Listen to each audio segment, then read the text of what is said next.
Is there a specific reason why we gathered here, in your opinion? What's the force that's dragging us all together?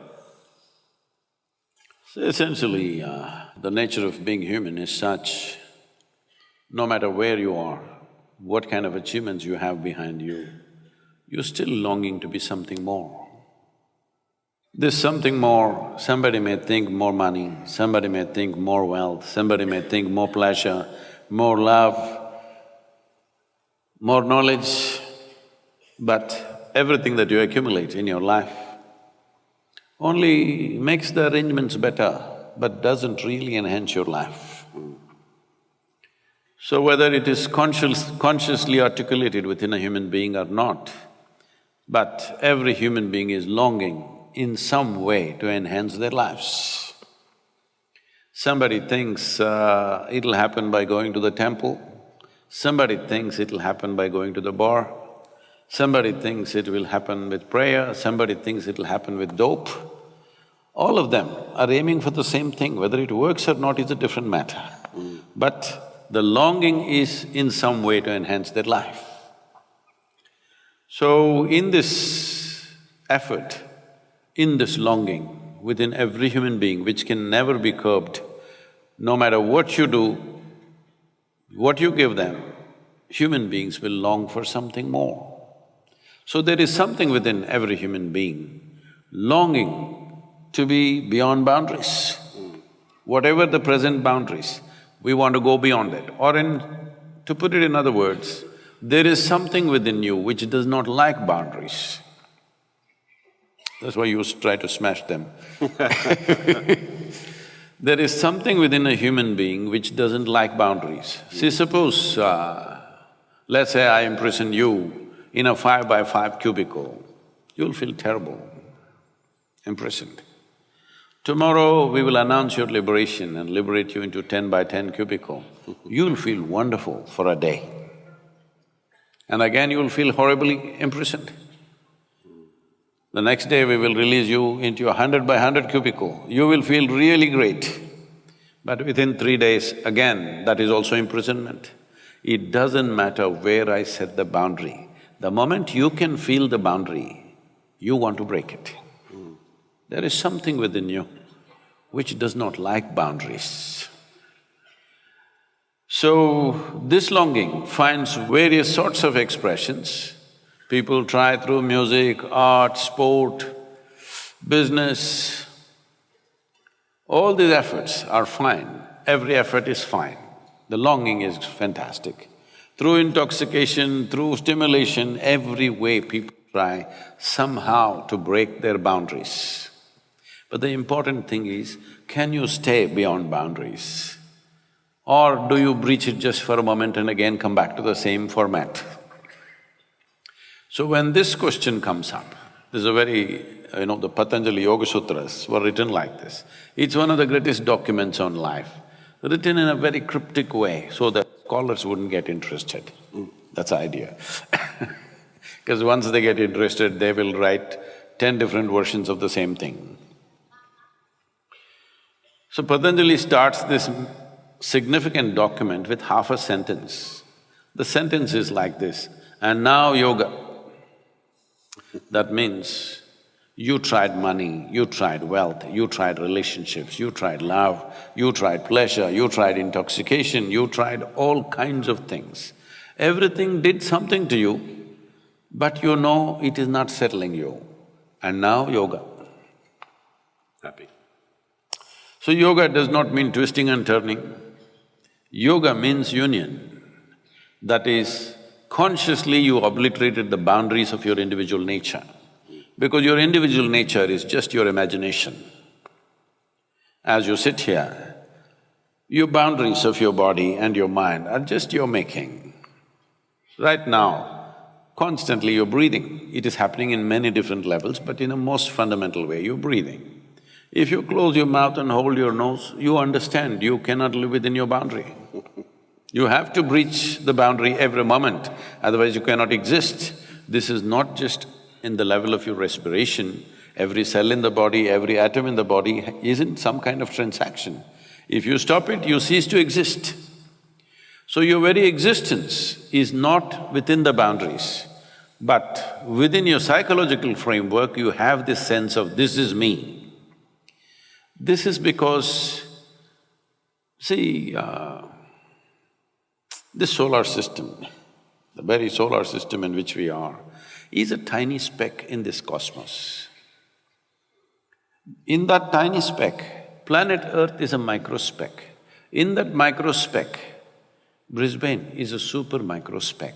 In that, you are a big man. It's not a small problem.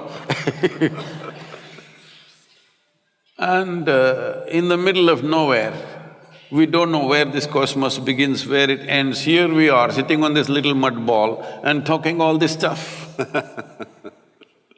Yes, and we think we are doing it. That's the most incredible thing. See, all this mistake and this confusion has happened because creation gave us an individual experience, though we are like a speck of dust in the universe, though we are a tiny speck, a micro speck in the universe, it gave us an individual experience. We are taking this individual experience rather too seriously and thinking it's real. No, it's just psychological. It's fantastic, it's the magnanimity of creation that it's given us an individual experience. This does not mean you're actually an individual, you're not. You cannot exist for one moment without everything else around you. All these arrangements you did not make, we've messed it up, but we did not make the, arrangements of atmosphere, we did not make the arrangements of the planet functioning in a certain way. We did not make the arrangements of whatever comes out of this planet, nourishes us, keeps us well. This is not our making. So, this sense of individuality has been taken too seriously. Because of that, no matter where you are, in which dimension of life you are, you feel somewhere deep inside trapped. So if you think somewhere a little instinct tells you there may be a solution, there you will be. Well, let's focus for a second on collaboration, because as an individual can take it that the Isha Foundation is something which is now a global movement. So talk to me about the spirit of collaboration. I mean, how you've built these organisms like a human body that you might describe yourself as maybe a platelet within the human body, but there's this huge now juggernaut that's walking and talking around the world. Tell me about the foundations of that thought, where it originated from, and then the spirit of the collaboration. I don't collaborate with anybody. Whoever, either they're in front of me or they're not here with me, I make them a part of myself. And this is not my doing, this is the way creation is made. See, you may not be able to stand the person who is sitting next to you, but what they exhale, you're inhaling without any problem, isn't it? I'm saying essentially your existence is inclusive. Only your mind is exclusive. I made my mind just the way my life is, so it's inclusive. So I don't think in terms of collaborating or confronting anybody. I'm just inclusive. Whether they like it or not, I make them a part of my life, that's all. I don't seek other people's permission to make them a part of my life, I just make them a part of my life. Because I don't need their permission for this. Hello? So out of this, things happen in many different ways, the various activities. Essentially, the fundamental activity is to raise human consciousness in the sense, see, right now, our sense of who I am is only because too much identity with physical self. Your physical body is an accumulation, isn't it so? Hello? Hello? Slowly, you came like this, just this much. Now you became this much just by eating, isn't it? Hello? What you have eaten is just a piece of this planet. If you get it from me now, it'll be good. Otherwise, one day you will get it from the maggots anyway. It is good then also, because for most people that's the only eco-friendly thing they do. But if you get it now, you could transform your life if you understand the soil that you walk upon, the air that you breathe, the water that you drink, everything around you is actually you, happening. Yes or no? Yesterday what was you is not you today. What is not you today could be you tomorrow, isn't it? What was soil yesterday, today became food, tomorrow becomes your body, isn't it? So what you call as my body is just an accumulation. Whatever we accumulate, we can claim it is ours. But you cannot say it's me. See, right now I can say this is my vessel. If I say this is me, you know I've lost it. Hello? But this is what you're doing every day. Food appears on your plate, you say this is my food, you eat it and you say this is me. So, consciousness means just this. If your physical body is dominant, you think, feel, act in a certain way because physical body is always about boundaries. I'm sorry, my physical body is right now leaking a little bit. I need to blow my nose. Translated, Sadhguru, he had a game of golf, he didn't wear enough clothes and he got cold and now he's got a cold. See, he is human. I thought I was playing in Chennai. I once played in Chennai and I lost badly because I didn't have a glove on, and of course it's 40 degrees, well 38 degrees, and the humidity is so 100%. thick. It's just like walking through water. I don't know why there's a water crisis in Chennai because it is all around your face. Because it's all in the air. They could just catch, they could put a tray underneath you as you moved around and catch that water, and that would be enough water to sustain you for another day. But I played this round of golf and every time I'd try and hit the ball, the club would go further than the ball, so I thought, forget golf in Chennai. Sorry, you were saying. So, if your body is dominant, you think, feel and act in a certain way because you think through your body or your intelligence works for the boundaries of your body. So naturally, survival instinct will be the strongest dimension of who you are. When survival instinct is strongest, you always want to build a wall around yourself. When survival instinct is strong, you want to build a wall of self-preservation. The walls of self-preservation are also walls of self-imprisonment. What looks like protection today is imprisonment tomorrow. Has it happened to you or no? In many different ways. Hello? You build a wall thinking this is protection. After 2 days you realize this is a prison you built. Of course, built by you, so you cannot easily demolish it, it takes time because so much investment has gone into it. If you identify with your psychological process, once again the boundaries may be little larger than your body, but still it is a boundary. Because all your psychological process only happens with the identities that you have taken in. Maybe your race, your religion, your nationality, your ethnicity, something. You have taken on an identity. Your psychological framework works within that. See, when it comes to body, this is my body, that's your body. Clearly, we won't get this till we are buried, that it's all the same soil. But this is my body, that's your body right now, clearly. This is my mind, that's your mind. Here and there we may overlap, but this is my mind, that's your mind. But when it comes to life, there is no such thing as my life and your life. Right now, the problem with most human beings is their physiological and psychological process is too dominant for them to realize that the life that they are is of a different nature than the body and the psychological structures that they have built. This is like, let's say you and me blew a soap bubbles. We should have brought it actually. Would have been fun.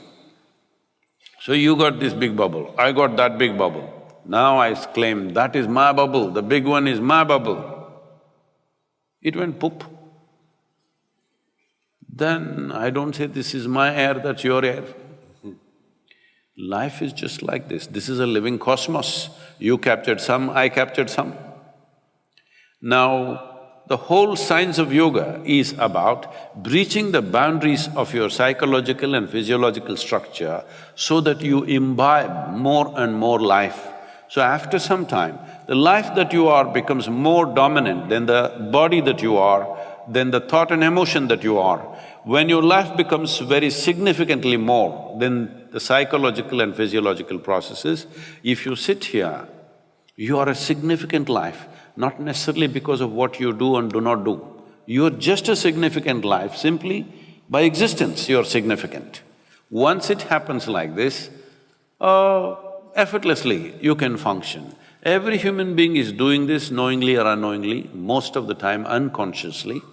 Some are depleting, some are gaining.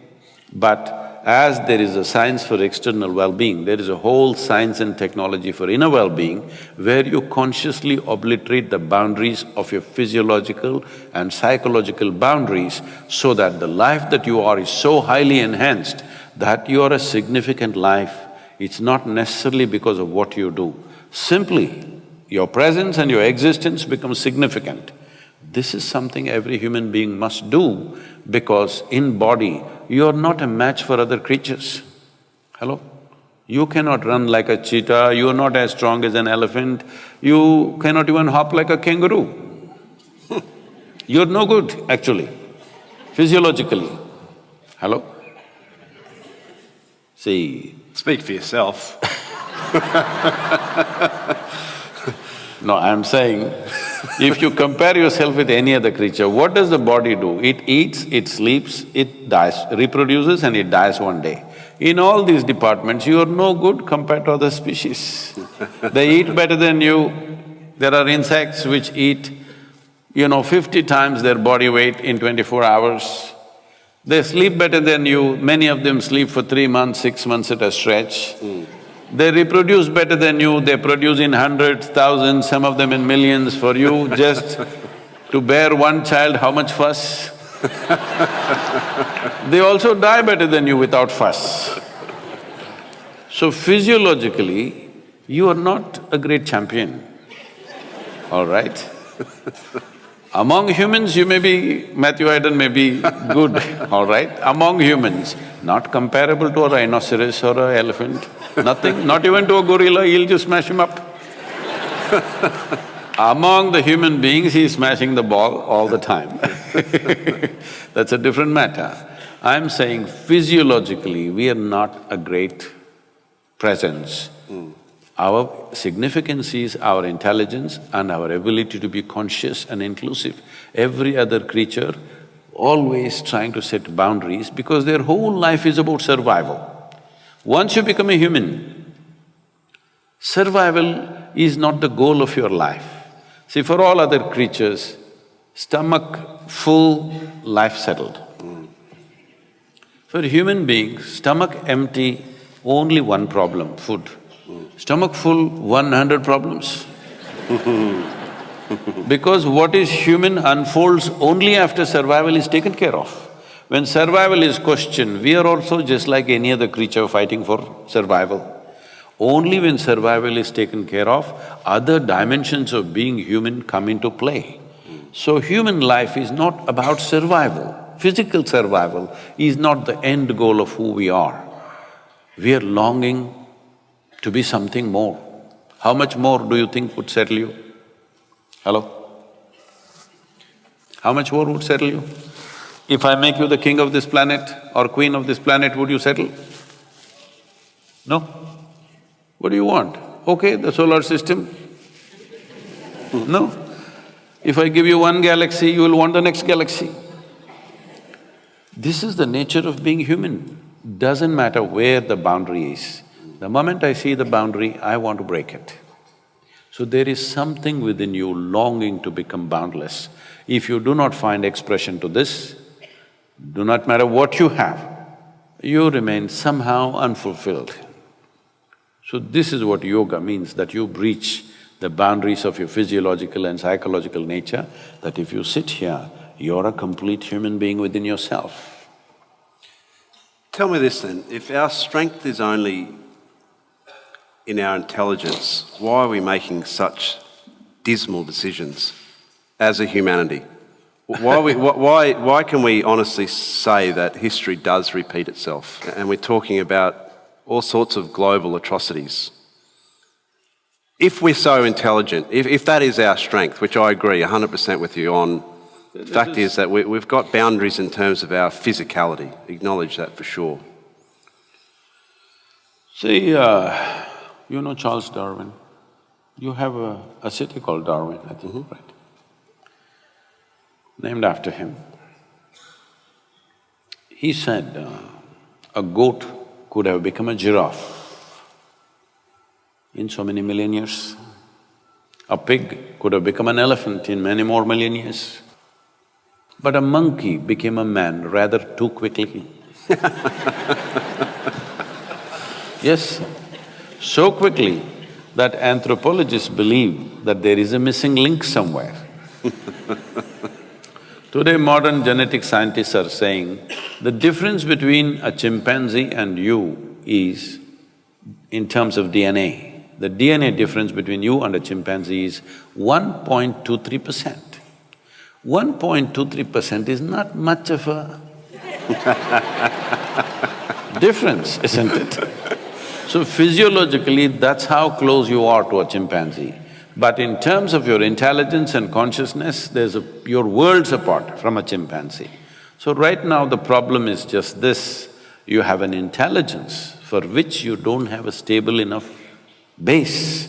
Because of this, people are using their intelligence to poke themselves all the time. They don't need any outside help.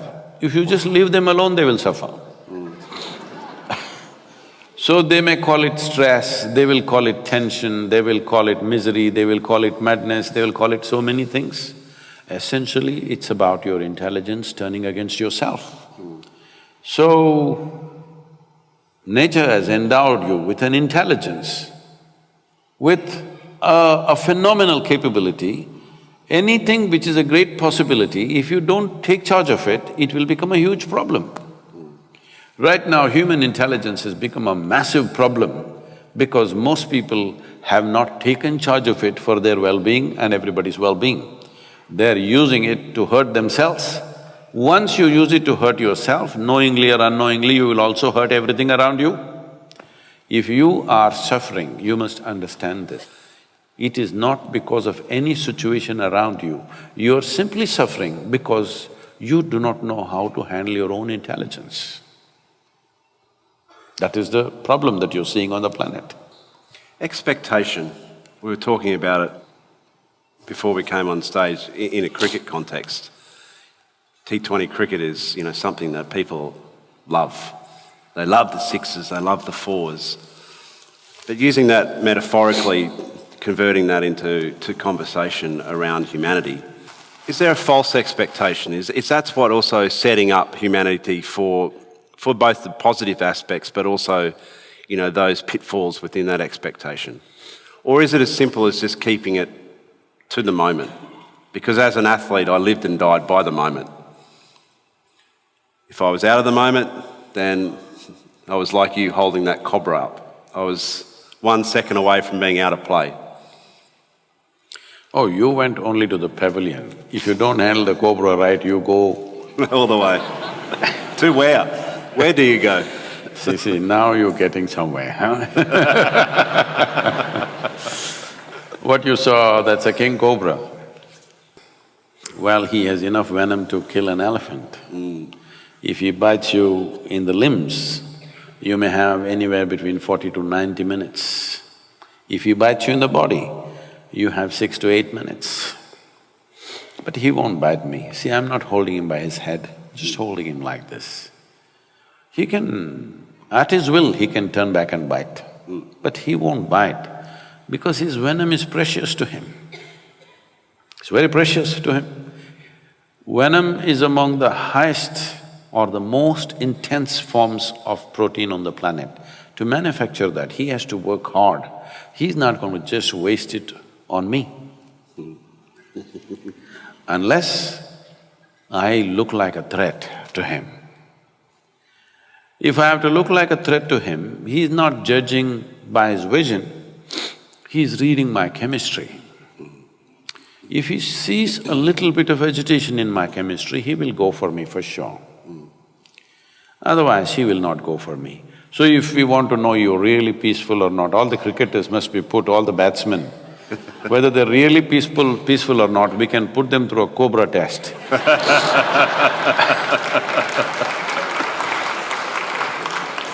Trust me, at times I did feel like holding up Rahul Dra by the belly and just shaking him a little like that as well.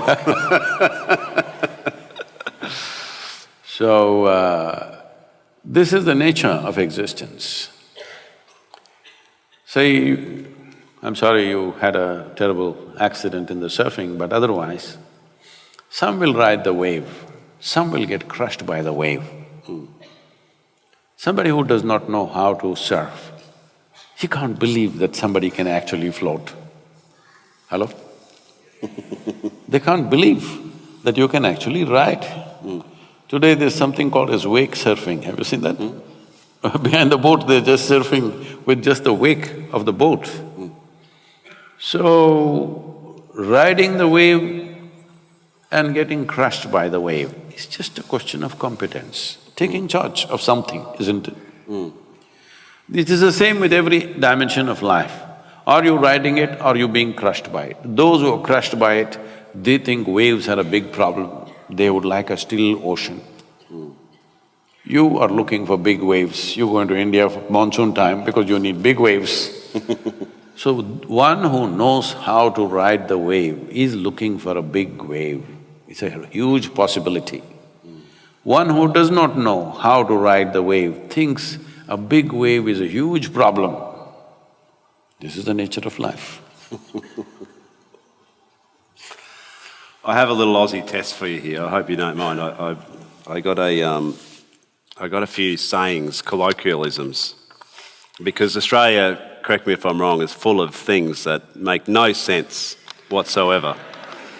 So we've mentioned a number of times, Sadhguru, tonight, inclusivity. You're not a googly bowler, you can't do that to me. No, there's no googlies, trust me. So Aussie sayings with just a simple test. I'd like you to have a go at trying to think about what they are for a start and maybe tell us what you think. When I say to you, what's an anklebiter, what does that mean? What is? An anklebiter.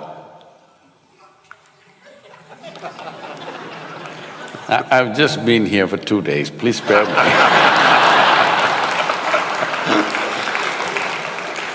You can have your own back, by the way. You can have your own back. Okay, if I say, you should be able to get this one, even if you've been here for 2 days. My expectations, dangerous as they are high. I know what's a footy, is that good enough to be an Aussie? Good. That's a tick. Fair dinkum. What's fair dinkum mean?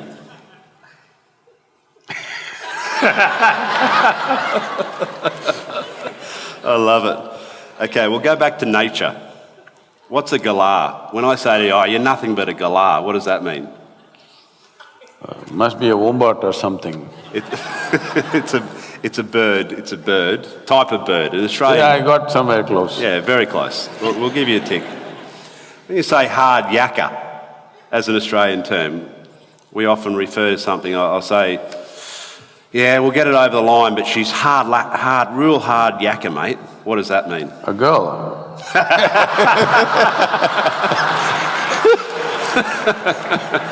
No, that's more like gnarly. That's the surfing expression, gnarly. Just for fairness, I'll just go one more. So you're also reading from the book, you're also not an Aussie then. That's true. I just wanted to get it right, that's all. This is something that we're doing right now. There's a tip. If I say to you, Sadhguru, we're just up here on the stage, we're just going to chew the fat for a while, what does that mean? Chew the fat? Chew the fat for a while. That means maybe, like other people say, the meat on the bone, like that? It means we're talking. It means we're talking.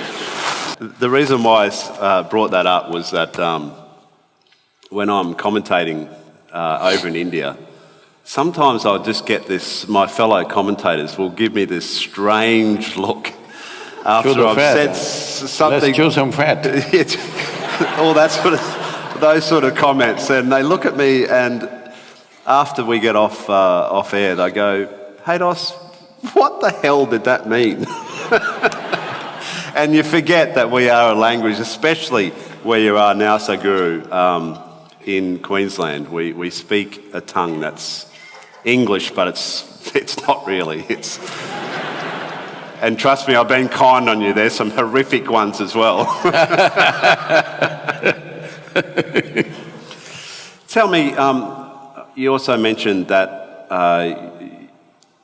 your first visit here, you tripped across Australia, and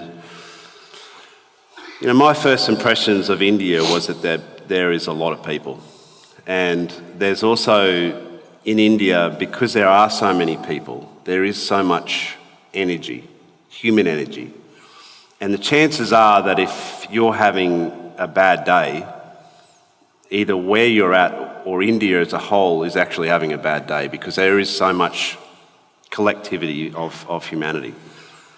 What was your impressions, though, when you started to travel across our vast country and just sensing the emptiness of the country as well? I'd love to know what your impressions were around that. And what insights you got out of it, because out of a lonely existence as well, there is time only for you in that environment as well.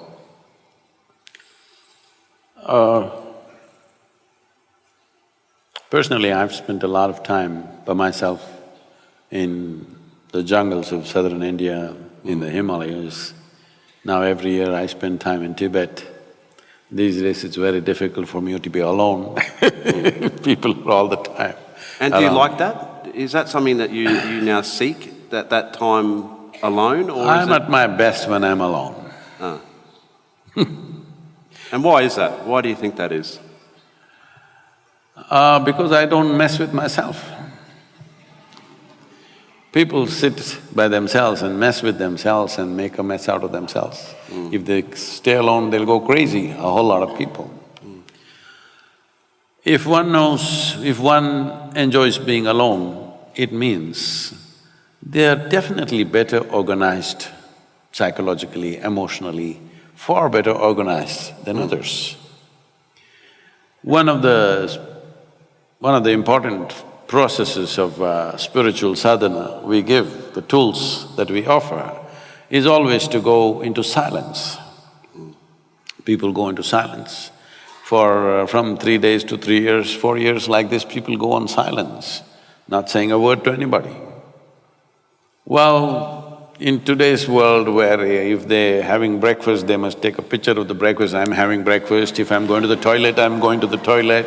And when this is the world, to just shut up and sit in one place takes a lot. Initially it looks like a struggle, but once you really taste what it is, you can't be without it. You just can't be without it. So it's like this. If I shut myself up once in a way from everything around me, because otherwise I'm 7 days of the week, 365 days, 22 hours a day, I'm on. So, if I shut myself, I don't read anything, I don't watch television, I don't use the phone, I don't even look out of the window. Because there is a phenomena of life within you which is far bigger than all the entertainment you have. Because most people are only living with their psychological drama of their own thought and emotion, they get bored, they want to do something else, they want interaction. But if you engage with the basic phenomena that you are you alive? I'm just asking. Hello? No, please look at this. Please look at this in 24 hours' time. How many moments are you really live? Most of the time you're just a bundle of thoughts, emotions, ideas, opinions, ideologies, prejudices, something other than life. If I just sit there, 4 or 5 days, I don't have a single thought in my mind, I simply sit. They are the best times. If I do that once, next few years, non-stop, no vacation, no holiday, no weekly holiday, no nothing, we just go on and on and on. Because once you touch the source of your life, the way the surface functions is almost… People around me think I'm superhuman. No, this is not about being superhuman. This is about realizing being human is super.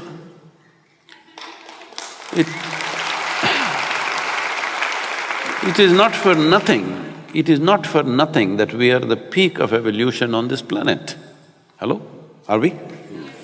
We are the peak of evolution on this planet.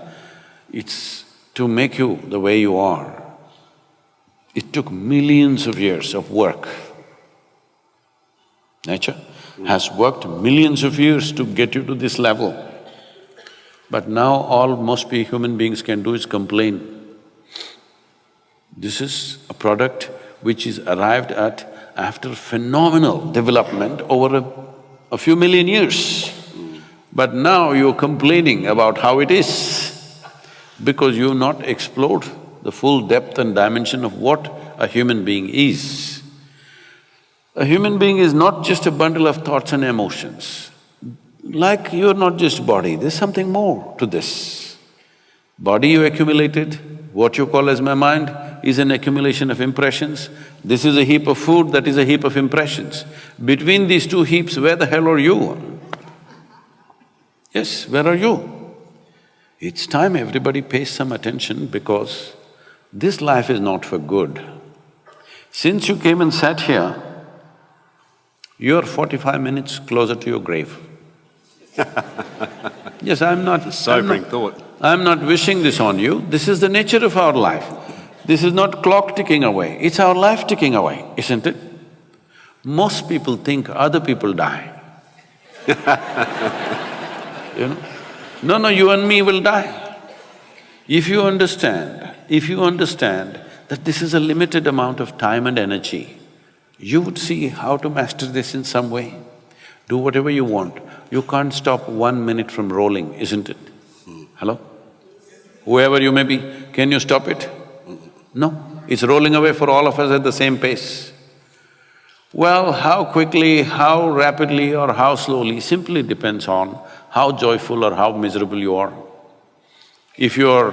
have you noticed this, on a specific day, you were very happy, 24 hours, poof, went off like a moment. Another day you were depressed, 24 hours feel like a eon. Yes or no? So only miserable people can have a truly long life. If you're really joyful, if you're very joyful, before you know what's happening, it gets over. For the possibilities that a human being has come with, if you live to be 100, it's really nothing. 100 is not a long life, 100 is nothing if you're really ecstatic, it'll just pass away like this in no time.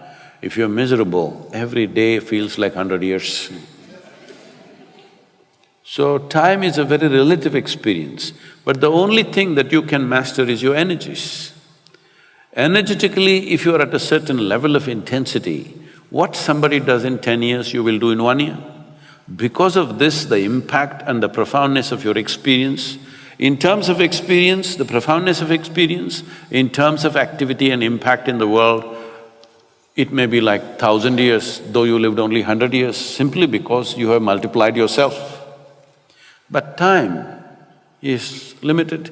Tamil people, you know some Tamil words? Now I'm going to… Seri. I'm going to Google you with Tamil There's words. one, Seri.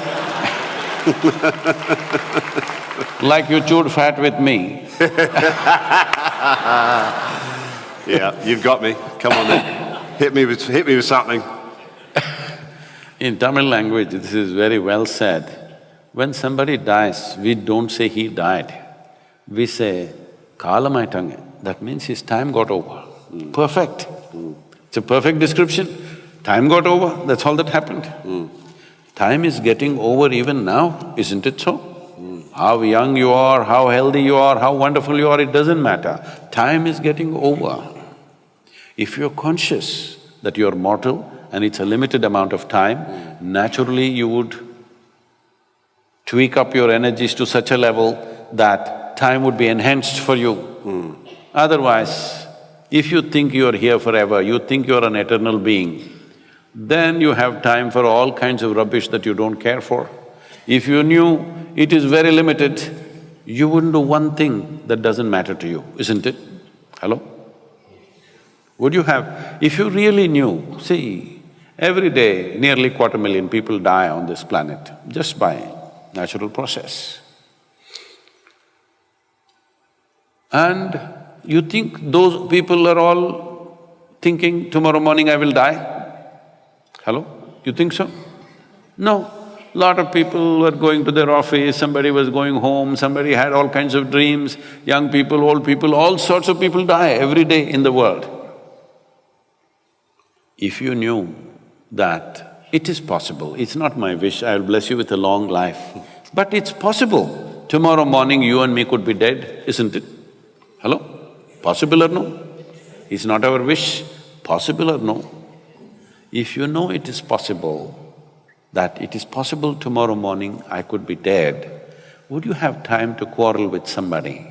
Would you have time to bicker with someone else, do some nonsense that doesn't matter to you? You would do only what truly matters to you. If every moment of your life, if you're doing what really matters to you, you will live a wonderful life. Beautifully said.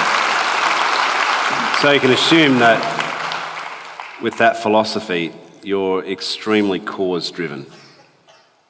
And, you know, the Isha Foundation is obviously a huge vehicle for you to express that.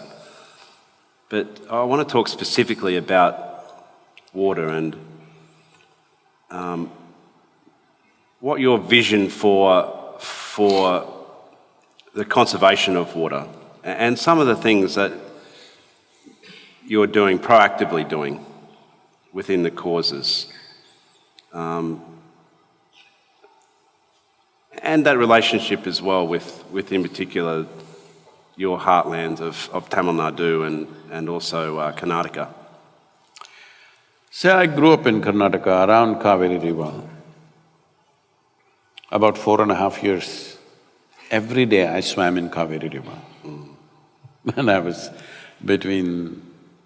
somewhere between 14 to 18, 19, at that time, almost every day I swam in Kaveri River. Once I floated down Kaveri for 13 days on 4 truck tubes and a few bamboos. I lived off the river. In my experience, the river was not some kind of a resource or water source or something. In my experience, she was a life much larger than me. People like you and me come and go, but this river has flown for 1,000,000 years.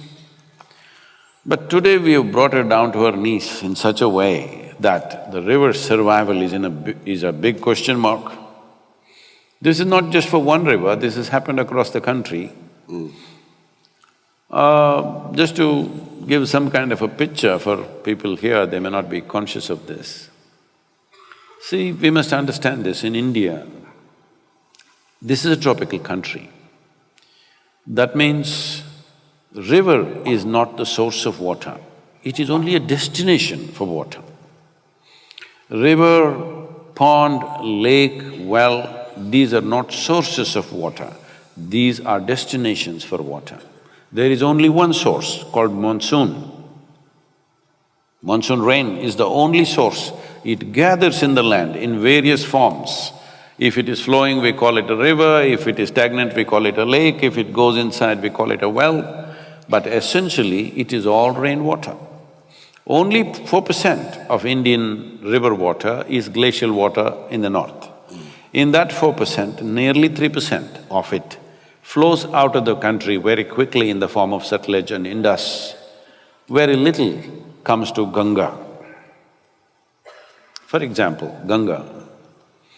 Ganga is 25% of India's geography, 33% of India's agriculture, but has depleted over 37% because we have removed 92% of green cover in the Ganga basin in the last 65 years. 92%. What is the plan? Narmada has depleted over 60%, Godavari has depleted over 40%, Krishna has depleted over 70%. Almost 7 months of the year it's almost dry throughout. Kaveri has depleted, according to studies, 40 to 44%. But in my personal experience, see, they are studying this like this. The entire year's water flow, so many million liters or trillion liters, and compared to how it was 50 years ago, now it's gone down 40%. But leave the monsoon time, at that time there is water. Let's say you take September, October. In the month of October, if you go and see Kaveri, how it is today, is only 25 to 30% of what it was when I was 10 years old. This has happened because we have removed 87% of the green cover. Simply, rampantly, one thing is agriculture. I remember this very well 40 years ago when I was living on a farm. At that time, it was very common for every farmer to have at least a few trees on his land. This was his insurance. In Karnataka especially, this culture was very strong, where they will name the tree after their daughter or their son. They say, this is for the girl, this is for the boy, this is like this. So when the girl's marriage comes, they will chop one tree, wedding is taken care of. Boy wants to go to the university, one tree, that is taken care of. So always trees were there in the farmland. But 40 years ago, when really these chemical fertilizers came in a big way, till then we were very organic. When chemical fertilizers came, I know this very well because I've heard people coming and campaigning. These companies came and campaigned in the villages of India, saying that if you have trees in the land, their root systems are aggressive, they will eat up all the fertilizer. You have to take away the trees. So we took away millions and millions of trees across farmlands because they thought chemical fertilizer will be wasted on the trees. So today we've come to a place where groundwater has depleted tremendously, river water is going away, every water source is just depleting. But in the last 100 years, there is no big change in the amount of rain that is happening in the subcontinent. So the rain that is coming is the same, it is just our ability to hold it in the land is gone because the green cover is gone. Without the necessary organic content, you cannot hold the water in the soil. When rain comes, how slowly it moves towards the river will determine how long the river will flow in the year, how many months it will flow. If it moves rapidly, within 3 months it will be over, it goes slowly, it will flow for 12 months. This is all the thing is. There's a very wonderful… I can do another googly, Tamil googly for you. In Tamil language, there is an ancient saying which says, Nadandu vandada Kaveri valam, odi vanda vellam. This means only if Kaveri comes walking, she brings wealth and prosperity. If she comes running, she'll bring disaster. So how do you make a river walk? If a river has to walk, there has to be substantial vegetation, that the water that comes down in the form of rain is held in the land and slowly it moves towards the river. Today, this whole understanding of river systems is been lost completely, because if you say rivers, I see so many people of Indian origin, you ask them what are the rivers, they will name 7, 8, 10, 12 rivers, major rivers. They will say Ganga, Narmada, Godavari, Krishna, Kaveri. But you need to understand, a river doesn't exist by itself. For example, Kaveri has over 120 tributaries. And most of these tributaries don't even flow for 3 to 4 months in a year. They were all perennial streams, but today most of them are not flowing more than 3 to 4 months. Kaveri is not touching the ocean for over 6 months. She is receding by the year. This is happening mainly because there is no green cover. So, this project, what we have taken up called Kaveri Calling, is an offshoot of Rally for Rivers. Rally for Rivers was done with the intent of changing the policy framework. We are 100% successful in this because The policy that we offered to the central government was accepted in toto. They put it through the scientific tests and then the economic tests, and they found it as an ideal policy, and this was recommended for all the 29 states as official policy. And about 4 states are proactively pursuing this policy. Another 3 to 4 states we have memorandum of understanding and we are working with them. But many other states are just not doing anything about it, though, because a river is a concurrent subject between federal government and the state government. Center can only advise, it's the state which needs to act. So where they have not acted, there you see serious water issues. So now Kaveri calling is a different level of project. We have taken another project in Maharashtra. You wouldn't know, there's a place called Yavatmal, there's a Vagari river. Are there Marathi people? So this is known in the country, unfortunately, as the suicide capital of the country, of India, because maximum number of farmer suicides happened. Now in Tamil Nadu and Karnataka, this is becoming a, like a regular yearly score is happening. Today in Tamil Nadu, 83% of the farmers are considered to be under distressed loans. 77% of Karnataka farmers are under distress debt. What a distress debt is that they have no means to pay the money which they have taken. It doesn't matter how much farming they do, they have no means to pay. This means either they have to sell the land or run away somewhere or hang from a tree. This is the options we are giving them. We are driving a whole mass of people in this direction.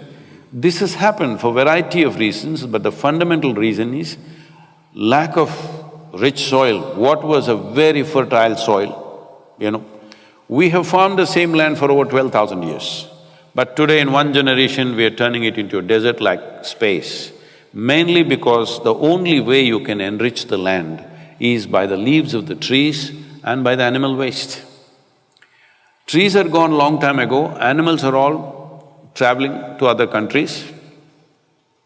Now, there is no leaves, there is no animal waste, there is no way to recoup this soil. Out of 160 million hectares of arable land in India, 104 million hectares have been identified as distressed soil because there is no leaf, there is no animal waste. If we don't put back trees back in the soil, if you don't bring animals back into the farm, our ability to grow food will be completely gone. This is one of the greatest achievements in India. Without any modern science or technological advancements, just with sheer traditional knowledge, our illiterate farmer has grown food for over 1 billion people for the last 70 years. But today we are driving him to the wall to such a place. So the plan for Kaveri calling is just this, we want to convert 1/3 of this 83,000 square kilometers into agroforestry. We've already converted about 70,000 Tamil farmers into agroforestry. Their incomes in 5 to 7 years have gone up anywhere between 3 to 8 times. That is, I'm talking about 300 to 800% increase in income, simply growing trees in 1/3 of their land. So we want to bring this to the entire region. The challenge is to bring about… See, we can go like this, 70,000 have happened every year, 1,000, 2,000 people are going into it. If you go at this rate, we will take 2 to 3 generations. Now with Kaveri calling, I'm trying to crush time into 12 years, 12-year project this is. In 12 years, we want to see that 2.42 billion trees are planted by the farmers in the region. If we do this, the water that is sequestered by this is proper scientific studies are there, will be something like 9 to 12 trillion liters. To give you some perspective, the entire water flow in Kaveri per year is 21.2 trillion. So if 12 trillion liters extra go into the land, river will flow once again full on. All the groundwater will be replenished, people will live well. See, if you don't know what I'm talking about, Many of you who live in cities may not understand what I'm saying. Just go out, you have outback, walk in hot sun for some time. Whole day you walk, just come under a tree and sit. It's magic. Life changes just like that. If you have ever really walked long distances, you will understand what I'm talking. You just go under a tree after hot sun and sit there, life changes. This life-changing, wealth that we always had, the entire region was tropical forest.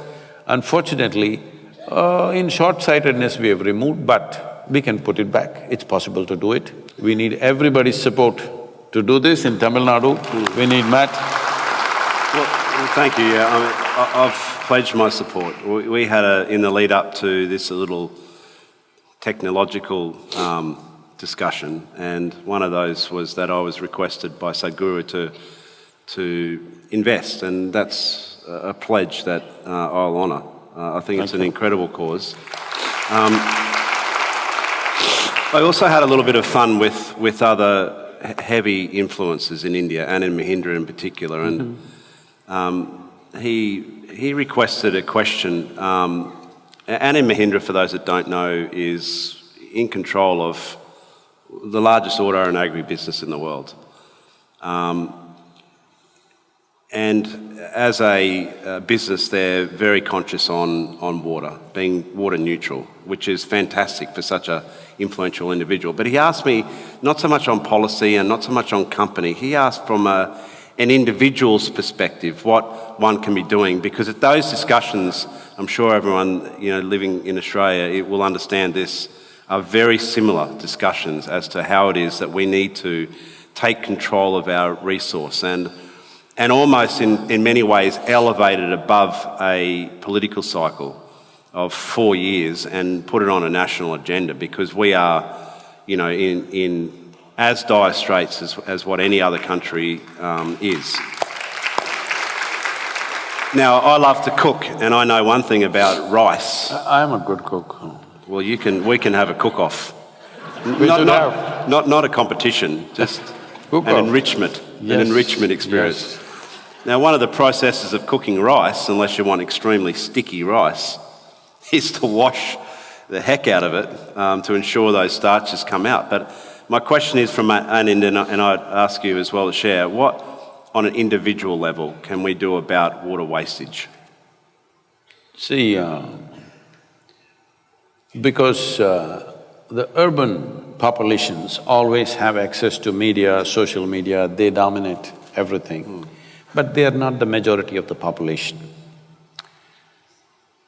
I'm saying this because it's like this.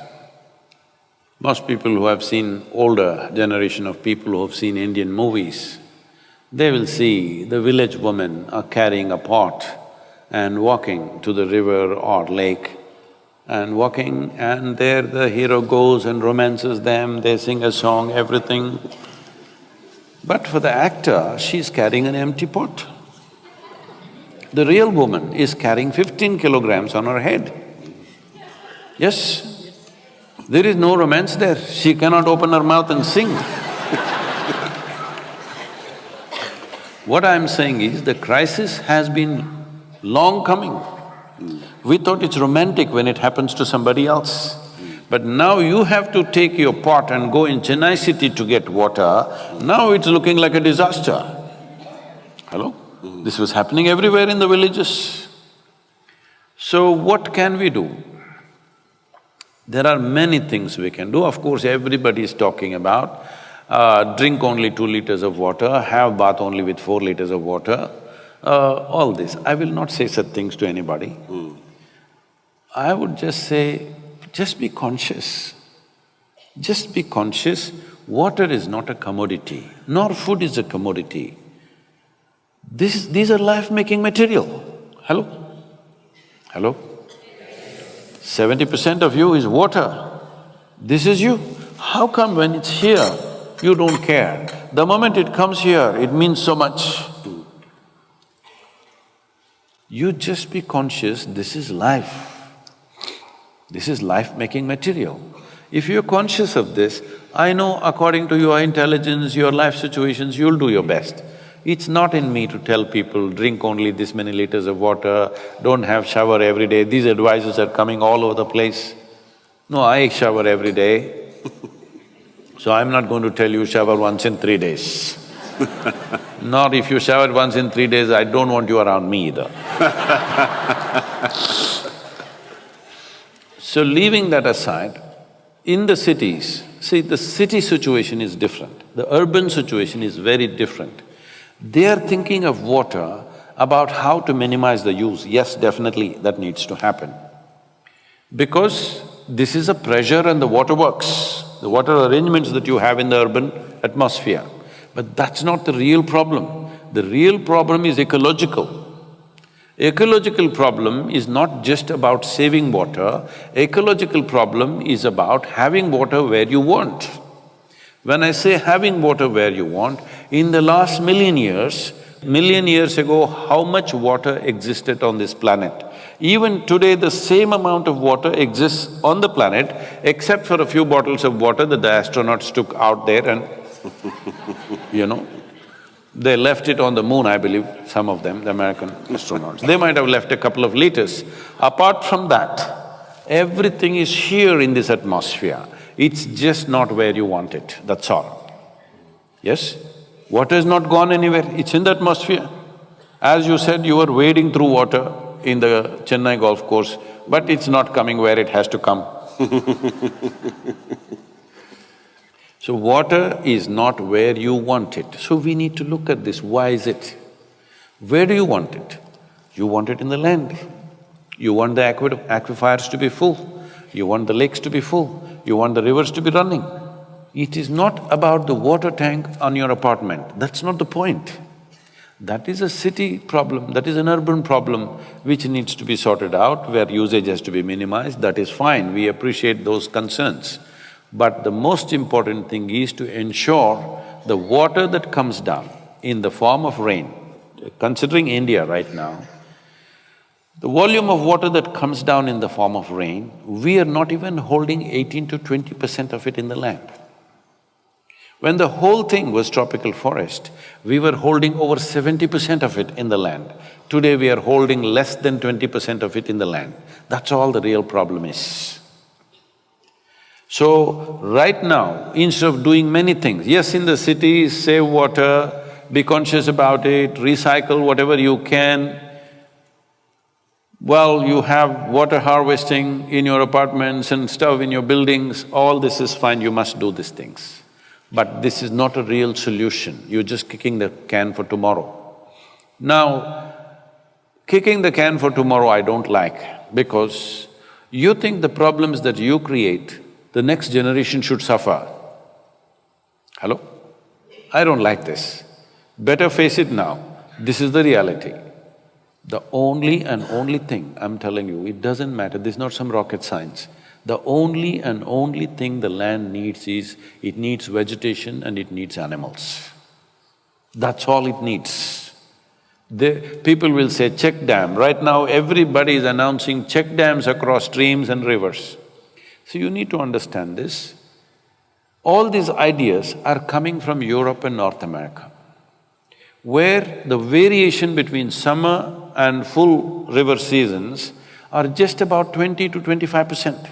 That means 80% to 75 to 80% it's always there. In India, between monsoon and summer, the variation is 90%. If you build check dams, you will transform a river into a string of pools. Near every town and city, you build a check dam. In the end, what you have is a string of pools. At a temperature which is around over 35 degrees, if you stagnate water, in 30 days' time, if the water is flowing, it doesn't have so much evaporation. If you stagnate the water, in 30 days, the evaporation could be up to 55 to 60%. So these big dams have been a big disaster. We did these things at one time when we did not know much about this. Now the science of hydrology has evolved in a significant way. Right now, everybody knows 1/3 of the land needs to go under shade. This is very important. So for this, we are talking about just Kaveri Basin. Kaveri Basin as a demo that this can be done. If there is determination in the people, this can be done. Once this happens, because it's so lucrative to the farmer, it will spread across the country. Nobody can stop it because it's so lucrative.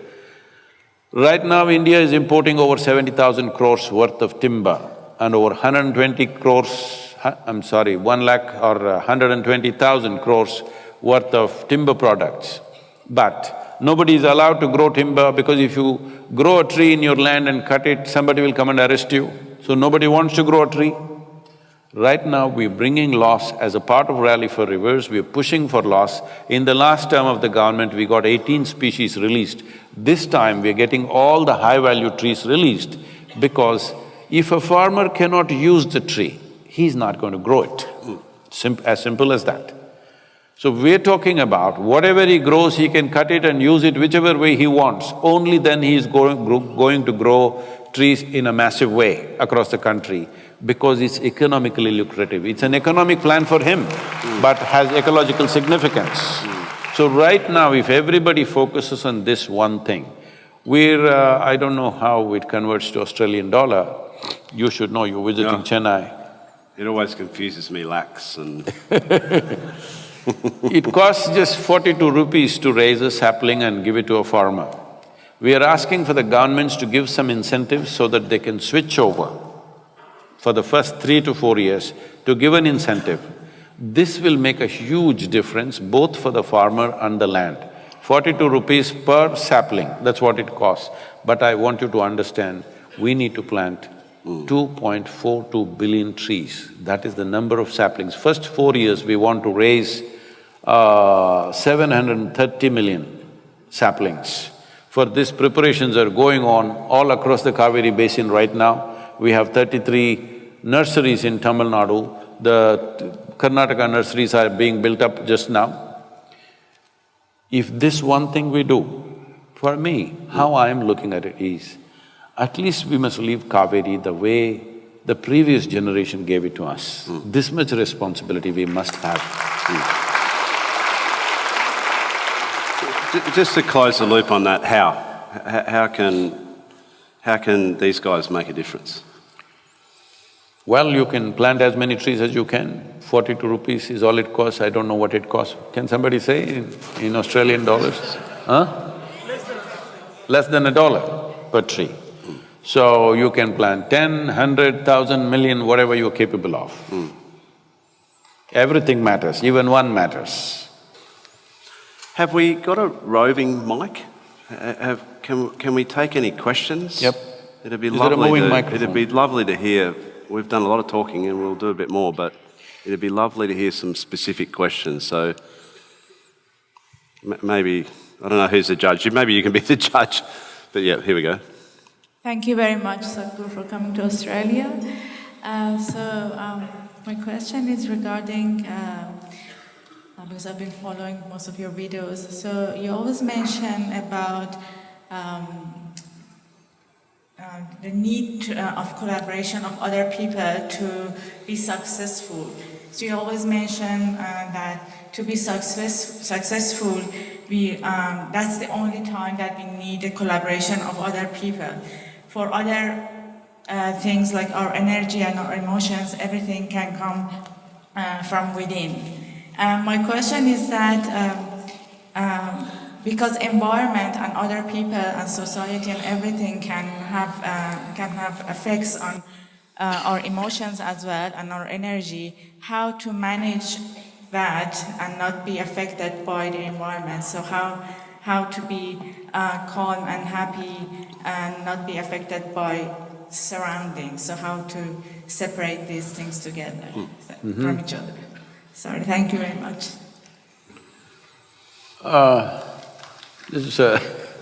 Very often people come to me and say, Sadhguru, I can't stand my mother-in-law, she's impossible. My husband, after all, her son.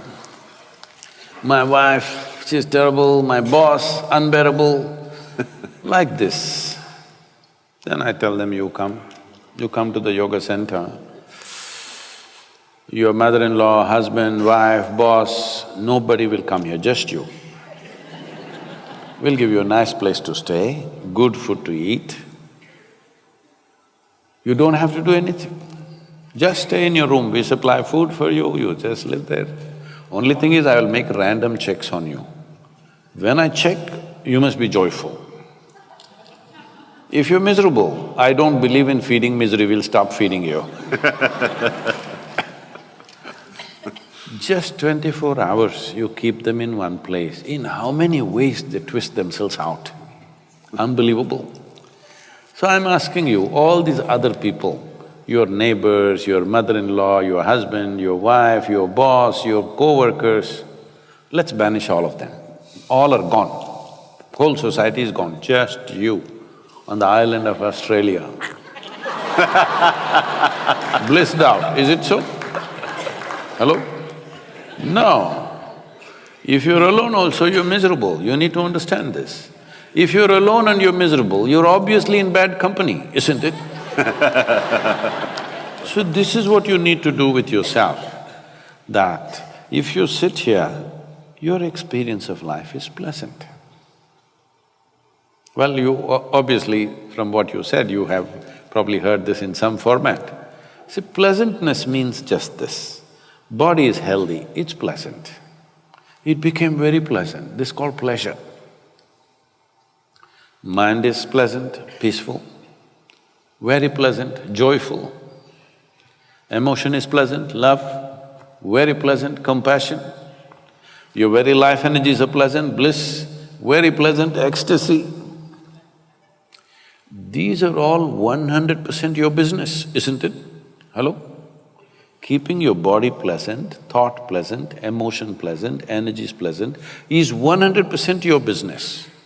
Keeping the surroundings pleasant is a challenge because there are various kinds of people, various kinds of forces. This needs skill, this needs opportunity, this needs… depends what times we exist in, you know. Not always we can do the same things. So creating pleasantness around us needs a certain amount of skill, competence, various things. Things have to fall together, otherwise it won't happen. But pleasantness within you is entirely your business.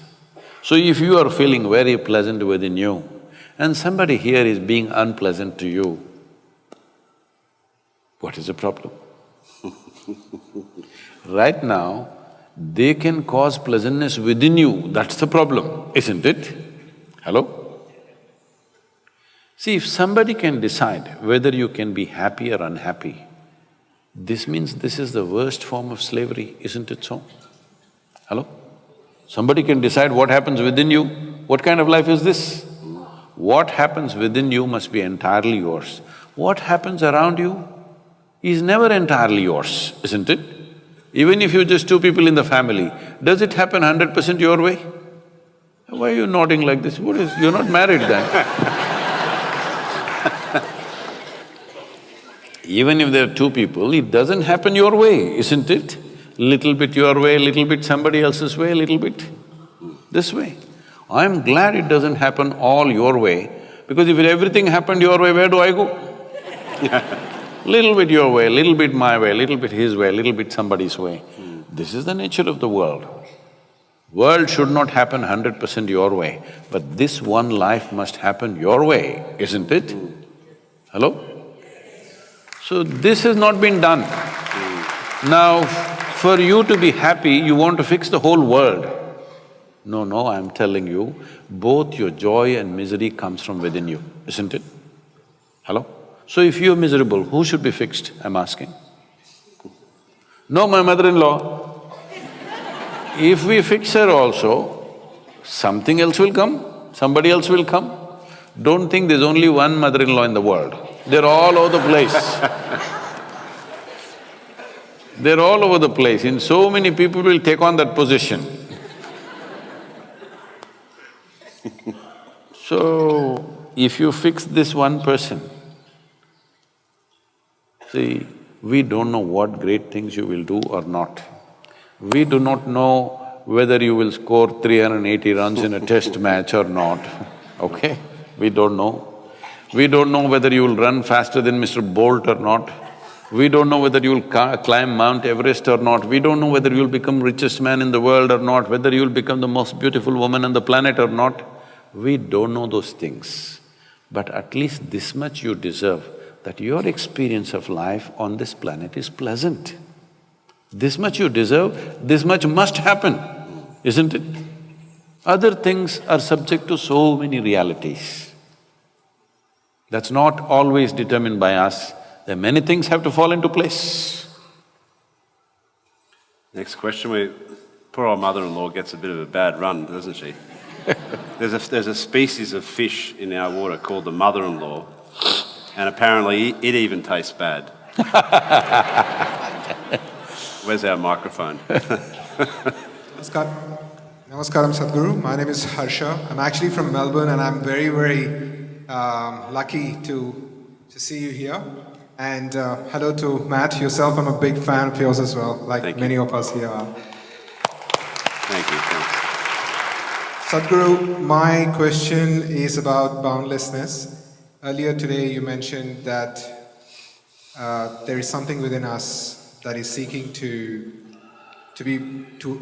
express in different ways, and it comes as different forms.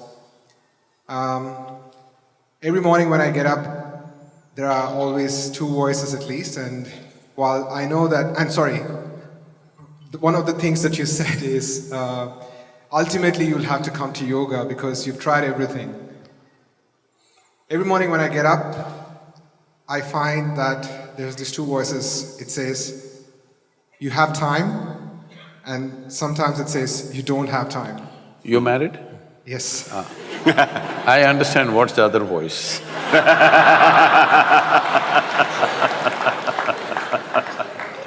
So Sadhguru, I think my question to you after knowing you for a bit, and also we were talking about life sort of continuing in death and so on and so forth.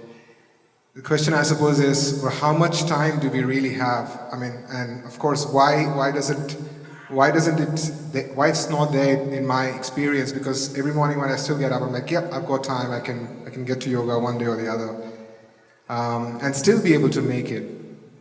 But the reality seems to me that, there is not much time. See, first and foremost thing that you need to understand is you're an individual. An individual means you're not further divisible. This is it, this is one unit. In this body, there's one person or two people? Hello? Don't look at your wife and say that, you tell me it's okay. One or two? Only one. If you're feeling two, this means you're either schizophrenic or you're possessed. You need either a psychiatrist or an exorcist. Don't do that to yourself. Don't do this two-voice business, because initially it looks like good entertainment. After some time, if it takes on, it's very painful. Mental illnesses are not fun. Everybody plays with it. See, when you get angry with somebody and what you want happened, what do you tell your friend? I got mad with him and he did what I wanted. Well, you got mad temporarily and you came back. Suppose you couldn't come back. It'll happen one day if you keep crossing the line too often, because the line between sanity and insanity is very thin. If you cross it, one day if you're not able to come back. See, between health and ill health, is it very thin, the line? Any moment, things can happen to us. Either from outside or inside, something can happen. Similarly, the line between sanity and insanity is very thin. Most people don't realize this, how thin it is. Don't walk on that line, keep away from that line. Stay on the sanity side. It's very important that you don't get mad temporarily at somebody because you crossed, and if you can't come back, what do you do? Then you're gone, isn't it? So two voices are not good. There's only one person here. Only one, right? only one inside. This is an individual. You cannot further divide this. The moment you divide this, you're asking for ill health of some kind. Don't do that. Now, how much time do I have? Well, one voice is saying, you got time. So eliminate the other one, you don't have time. So this is not about fun, but I want you to understand this. It's like this. If you… Can I tell you a story? Okay? Because you think this is a serious question. I want you to just understand this one thing. Why a whole lot of human beings have become a mess is, they've taken themselves too seriously. They don't understand. Before they came here, countless number of people lived on this planet and no sign of them, they're all topsoil now. And this one also will be topsoil. You're just a small pop-up. Hello? You're just a small pop-up and you'll pop out. But you are taking yourself too seriously. Believe me, if the whole solar system evaporates tomorrow morning, it is not even mist in the universe, that's how big it is. And that's how small we are. So don't take yourself too seriously. Yes, this life is important for us. Why? Because every life is seeing how to find its full potential. For that it's important. Not thinking something big of you is there in this world, nothing like that. See, if there were dinosaurs in Australia, they would treat you just like ants, isn't it? Suppose you're walking on the street, a colony of ants are going, you just step on it and go. One guy is dead, one guy is half dead, one guy is cut into half. You don't care because they're just ants. So if they were bigger animals than you, they would treat you the same way. They wouldn't even eat the whole of you. They wouldn't even treat you with any dignity. They would just eat one part and throw the other part and go on. Like how you waste food, they would also do it. So much population. Now if the dinosaur comes, he has a feast. Isn't it? So do not take yourself so seriously. This is the biggest problem, that you've taken yourself too seriously. You're just a small pop-up. The important thing is just this, it is the generosity of creation that it's given you an individual experience. Do not misunderstand that. Do not misunderstand this is to make you significant. This is just to understand life is significant, that's all. You just a bubble. You just a bubble, it'll pop anytime. Well, it may last 100 years. 100 years is nothing in the world. Hello? You may think 100 years I lived long and I did so many things. Nothing. Many idiots on this planet thought like you and me. They thought they are very important too. Alexander the Greats have come, where are they? So they were telling me about, I was in Greece and they were saying, Alexander went to India. I said, don't worry. He came to India all right, but an Indian mosquito, that too a female. Go on, the emperor. He died of malaria. So do not underestimate a small mosquito, it can kill you. See, we've found something worse than a mother-in-law then, haven't we? No, that there is a thing about… Why are we going against mother-in-laws? Oh, I don't know. We need to move on. Yeah. Between in-laws and outlaws, outlaws are wanted.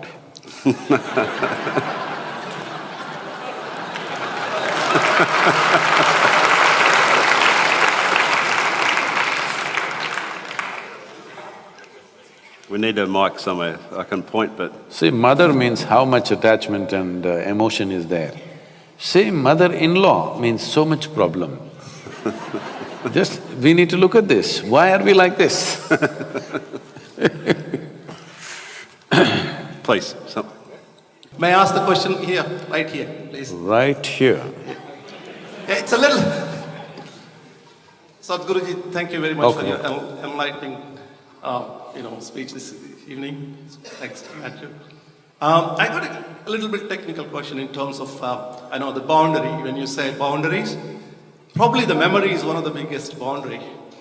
And you mentioned Patanjali earlier. Patanjali, in a funny way, he says, anubhuta vishaya, asambha moshaha, smutaya, as a thing that, as a part of a chittah. And again at the same time he says, shraddha, veerya, smuti, samati, pratna, poorva, kaitaray, sham.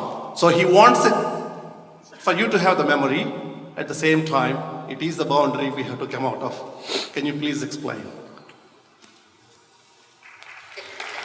Oh, you like the question, eh? It'd want to be a good answer. The expectations clearly are high. Let's chew some fat on this one. Yeah, there you go. In the middle of whoop whoop.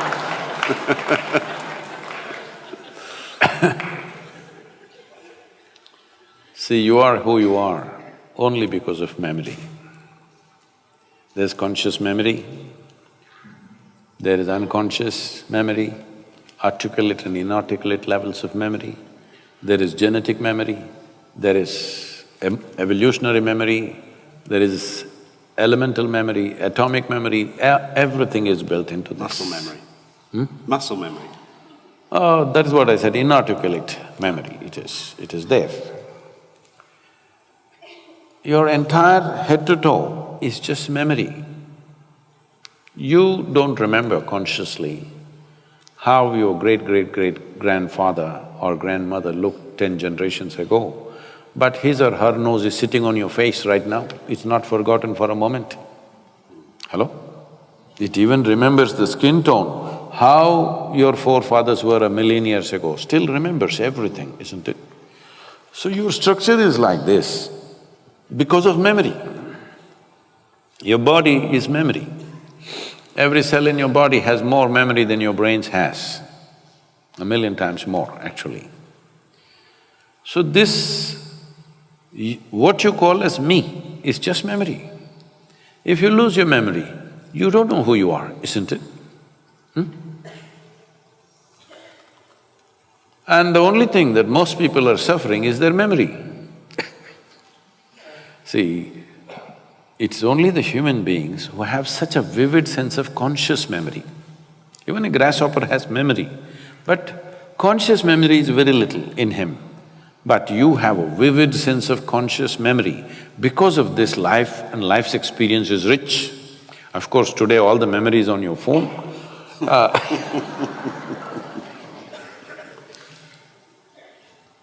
But even those machines that we created of computers and phones and whatever is only to enhance our memory, isn't it? Because we saw the value of memory. So memory is the maker of who you are. You are who you are only because of your memory. If there's no memory, right now if your memory goes away, you don't know who is your mother, who is your father, who is your husband, who is your wife, who is your children, where you belong, your nation, your race, religion, nothing. Everything is in your memory, isn't it so? Including your God and devil, all in your memory, yes or no? If you lose memory, you don't know anything. So memory is a tremendous possibility. At the same time, it is a boundary. It's a certain knowledge that you've accumulated, information that you've accumulated. So in yoga, we have a very powerful tool. This'll be a little hard for you to chew. See, your knowledge, you are well educated, let us say you studied all the libraries on the planet, still, your knowledge is a minuscule compared to this cosmos, isn't it so? If you identify with that minuscule of knowledge, you will become a minuscule, because what you identify with, you become that in some way, isn't it? Whatever you identify with strongly, you become that. If you identify with your minuscule knowledge, you become a minuscule existence. But our ignorance is boundless. If you identify with your ignorance, you will become boundless because there are no borders for your ignorance. Your knowledge has a boundary, your ignorance has no boundary, isn't it? But it takes a certain amount of dispassion and involvement in the life that you are to come to this space where you identify with your ignorance. If you identify with your ignorance, your intelligence cannot sleep, it'll be always on. See, right now if I ask any one of you to walk from here to there, you will effortlessly walk because you can see. Suppose we turn off the lights and it's pitch dark. Now if I ask you to walk, now you're super alert, isn't it? Hello? You're super alert. Matt was telling me, when he's batting, it's like meditation because it's not a ball, it's a missile. It's on the television, it's a ball. On the pitch, it's a missile, somebody's trying to knock your head off. Yes, it's a hard ball, it's coming anywhere between 125 to 150, 60 kilometers per hour and it doesn't come straight, it pitches and takes its own shape, whichever way it wants or whichever way the other monster intends. It's a hard game. People are watching on the television and thinking cricket is some nice game. It's a very hard game and it's a missile. You just have a split second. If you're not super alert, you're gone. Either you go to the pavilion or go to the hospital. These days there is a helmet, you don't go to the morgue. One time they went to the morgue, now they go to the hospital with a broken bone or something. So, this is the same. The moment you do not know what's going to happen right now, you're super alert, isn't it? Hello? It's pitch dark, you don't know where your foot is going. Super alert or no? This is what ignorance means. This is the power or this is the intelligence of ignorance, that if you identify with your ignorance, your intelligence cannot sleep. Even if your body sleeps, it cannot sleep, it's always on. But if you identify with your knowledge, it sleeps because knowledge is a kind of conclusion you have drawn. Once you draw a conclusion, you will sleep. Sleep is a shorter version of death, isn't it, in a way? Hello? You're dead to the world. Well, you come back tomorrow morning, but at that point, you don't exist, the world doesn't exist when you're fast asleep. So, in a way, you're dying. How long you die in a day is up to you. If you're dying 8 hours a day, that means 1/3 of your life you've been dead. So, if your intelligence becomes super alert, you will see first thing that'll happen to you is your sleep quota will come down dramatically. Because you become more and more conscious because you're identified with your ignorance. If you understand, I do not know, if you really… it sinks into you that I do not know, now this is a tremendous possibility. Only if you see I do not know, the longing to know, the seeking to know, and the possibility of knowing becomes a reality, isn't it? Everything I do not know, I just believe. It doesn't matter who said it, Patanjali said it, anybody said it. You don't know. Hello? Isn't it? You don't know. When you do not know, if you really allow this to sink into you, actually you do not know a damn thing about anything in this universe. That's a fact, isn't it? For practical purposes we know, but existentially we don't know a damn thing. Now, you are naturally identified with your ignorance means, naturally you're a seeker, you can't help. Always your intelligence is probing everything that it sees because you know that you do not know. But reading high school textbook, if you think you know entire world, then there is a problem. Lot of people have gotten into this state in the name of science. They read high school textbook and they think they're scientists. This happened in UK. It's a social situation. Oh, why? We'll shift it to Australia. The scene. Came a long way. a social situation where a lot of people, socialites were there, but a scientist also was there. He was not dressed like them, with not much care to his outward appearance. So they sat at the dinner table, a very high-fashion socialite lady sat next to him, and may I ask you, what do you do? He said, I study science. Oh, I was done with that in my high school. So a scientist understands he's still studying science. Only others think he's a scientist. He knows he is studying science because the more you explore, the more you realize how ignorant you are. It's not that more knowledgeable you will become, more you realize how profound is your ignorance, how boundless is your ignorance. So, this entire dimension of moving into an intelligence which is beyond memory, the first and foremost step is this, that you're not identified with what little you know, you're identified with that which you do not know. Now, your intelligence is on. Slowly, it will become free from memory, because memory means repetitiveness, isn't it? Hello? Memory means repetitiveness. The same thing's happening again and again. If memory determines the nature of your experience, which usually does, and for 90% or more of the people, their memory decides the nature of their experience. For this we say traditionally in India, karma case. You're sitting here, stomach is full or empty, whichever way, nothing wrong, nobody's shooting bullets at you, you're fine, but you're little. Why? You're chewing your own fat. Am I getting it? Yeah. Maybe that's where it came from. So, you're chewing your own memory and making yourself happy or unhappy, whichever way. Both ways, your karma. Karma means action. Action means the residual action which remains within you is memory. Memory is not just conscious, it is at all levels. This residual memory is right now deciding the trajectory of your life. To become free from that is a whole effort, which in complicated language he said, and you all liked it.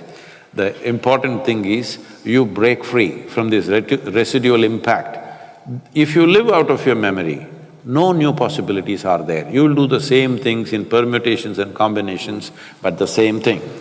If something absolutely new has to happen to you, you must be beyond your karmic memory. Everything that's stored in you, your genetic memory, your evolutionary memory, you rose beyond that. Now you have a completely new vision of life. This is something that is possible for every human being. Only thing is, they've never paid attention to that. They've just not paid attention to those aspects, that's all. Otherwise, it is not the exclusive right of any specially made human beings. It's equally possible. I want you to understand this. When it comes to external situations, maybe all of you cannot take a cricket bat and do what Matt does. Maybe you cannot take a motorcycle and do what I do. Or maybe you can't run like somebody else, or you can't do something else like someone else. When it comes to external realities, we are all differently capable, isn't it? Hello? Is it a wrong word to use on you? Every one of us is differently capable when it comes to the outside world.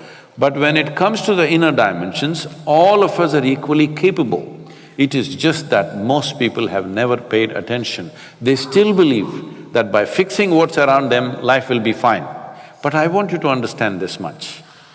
Compared to how people lived in this world a few generations ago, let's say 1,000 years ago, or even 100 years ago, today, in terms of comfort and convenience, are you not way ahead? Nobody even dreamt these things were possible, yes or no? But still we're complaining. So much arrangement, so much arrangement that we're ripping the planet apart. But still, can you claim, are you more joyful or more blissful than how people were 100 years ago? Can you? You're more comfortable for sure. You know conveniences that nobody knew. What even royalty could not afford. All of you are having… most of you are driving chariots with 400, 600 horses. Huh? Yes or no? But life has not changed, you must understand, it doesn't matter how much arrangements you make. And also you must remember, in the end there is no container service, this is just for your information. There's no container service, because most homes have turned into warehouses. Just reminding you.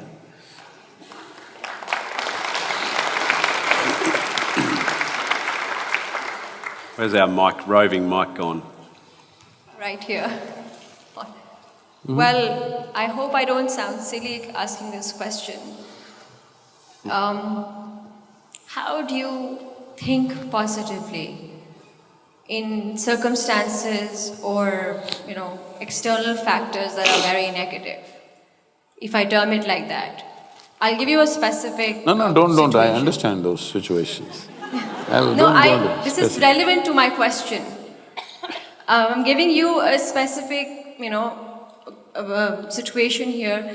For example, you find out that your mother or a close relative have been diagnosed with a, serious life-threatening disease. How do you cope? How do you think positive? How do you stay stable there? Thank you. I know when somebody dear to us, their life is threatened or something comes to them, injury, accident, disease, well, it will cause distress to yourself. But I want you to understand this.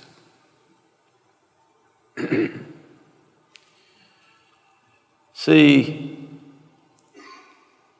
this is the nature of life. This is what I've been trying to remind you from the beginning in this last whatever hour and a half, that we need to understand this is a fragile happening, this life. Right now it's on. The design of this life is such, see, inhalation, exhalation, next inhalation did not happen, this is gone. Back to the pavilion. You did nothing wrong, you just stood there, but back to the pavilion many times, isn't it?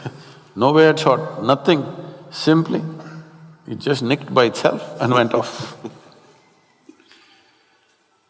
So this is the case, this is the nature of our existence.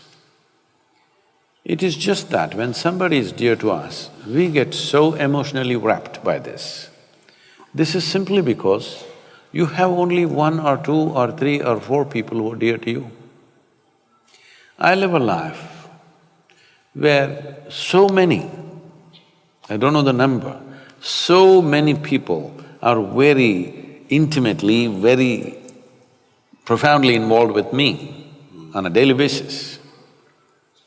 So in my life, how many people that are dear to me I have buried? Don't ask me. It's happening all the time. All right? So right now, the reason why you go through life the way you go through life is because your involvement is very selective, very discriminatory. Only this one person you'll involve because I identify her as my mother. Only that person because I identify him as my brother. But if you knew larger involvement with life, you would understand almost every day you lose somebody who's very dear to you. Yes, this is the case with me. Does it mean to say you have no emotion? Does it mean to say there is no sense of loss? No, all this is there. All of it is there. It is just that if you are in terms with the realities of your existence, you live one way. This is what I was trying to tell you in the beginning itself. You think your psychological world is bigger than the existential creation. What this means is, Your creation has become more significant than the Creator's creation. Once this happens, inevitably you will suffer. If somebody is ill around us, what do? We do our best to turn them around if it's possible. If you cannot turn them around, you let them go gracefully. This is all you can do. Whether you cry, laugh, turn yourself on your, upside down, do whatever the hell you want. This is all that will happen, isn't it so? The question is just this: whatever comes our way in our life will come, birth will come, death will come, disease will come, defeat will come, victory will come, all kinds of things will come if you're living an active life.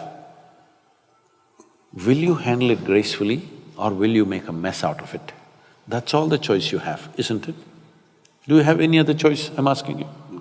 Whatever life throws at you is not your choice.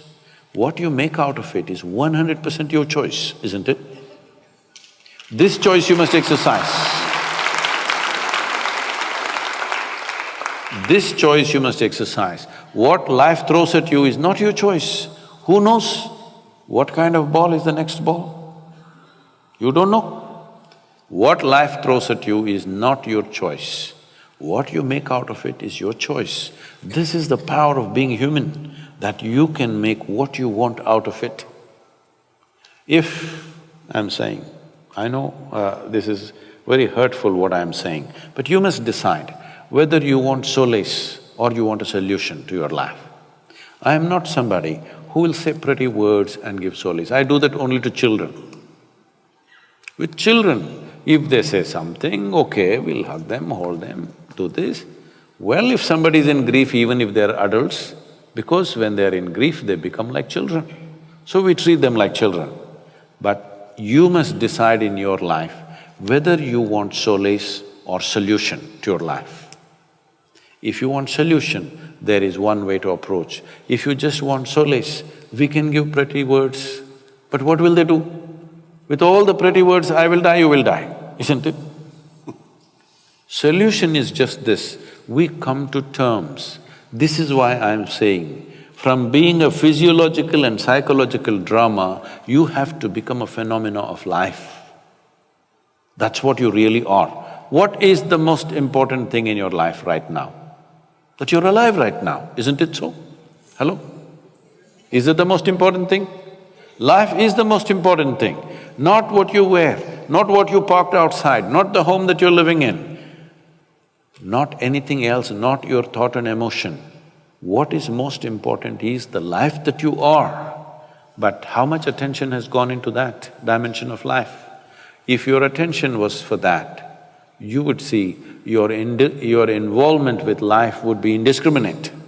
Once your involvement is indiscriminate, you will learn to handle everything gracefully. Right now, when you're in distress, when somebody dear to you is ill, this sounds cruel, I know that. But I'm still taking the risk of saying this to you, because I want you to ponder upon this, because this is all the choice we have. We don't have a choice to decide what life throws at us. We have a choice to decide what we make out of it.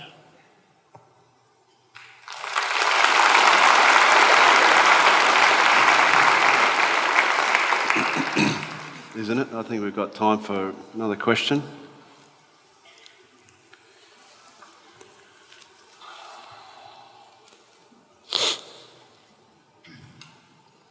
Namaskaram, Sadhguru. Actually, I was to be over there for a few seconds. There's a thing I want. What's that? I just want to be over there for a few seconds. Oh, no, you can ask the question from there. Can I be over there for a few seconds? Oh, then why did you take the microphone? Microphone is to speak long distance. So you don't go next to somebody and take phone and talk to each other.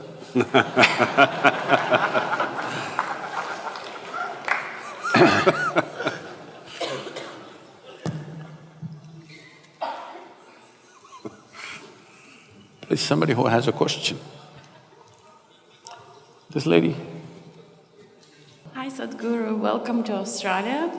And I have a question. Sometimes we get in a situation when we're surrounded by people who have a very high expectation in terms of us, and when we cannot fulfill the expectation, you start to feel a very terrible feeling of guilt. And it's okay when it's your mother-in-law, you can kind of cope with that, but sometimes it's your parents, for example. I have no problem, I have nothing against her, I just joking. Yeah. And sometimes it's the people who's very close to you, like your parents, and you cannot really fulfill the expectation because you would like to do in your life what you want to do, and obviously it's not what they want.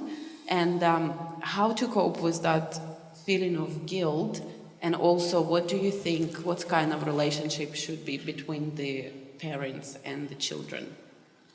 Thank you.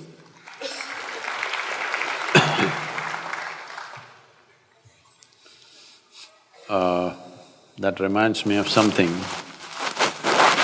See, one thing is, it's not just between parents and children, just about every relationship, everywhere. People have all kinds of weird expectations. It's like this. A lady went to the butcher's shop and all this chicken which were hanging upside down, dressed chicken. Poor chicken, feathers are their dress. You rip it off and say they're dressed. So she went to this chicken and lifted one leg, smelled, wrinkled her nose, lifted a wing, wrinkled her nose, like this she was going from chicken to chicken. It was having an effect on the rest of the customers. So the butcher saw it's having an effect, so he went and tapped on her shoulder. She turned around. So he asked, "Ma'am, can you pass a test like that?"